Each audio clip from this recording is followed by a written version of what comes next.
Welcome to the Learning Pines YouTube. We hope this video helps. You begin by confirming account access and API permissions. Sign into the Google Ads Manager account and the Google account that will host the sheet. Once signed in, enable the Google Ads API and create OAuth client credentials in Cloud Console. You need client ID and secret for authentication. Next, open a fresh Google Sheet and decide whether you'll use AppScript or a third-party connector add-on. Make sure you grant the sheet access to the same Google account before moving forward.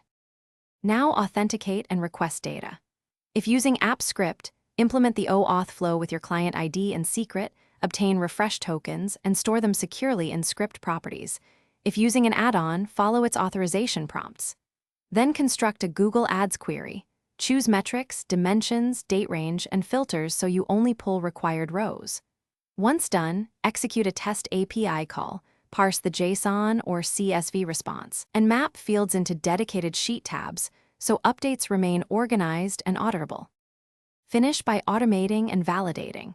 Create a time-driven trigger in AppScript or set the add-on to auto-refresh on a schedule. This keeps your sheet current.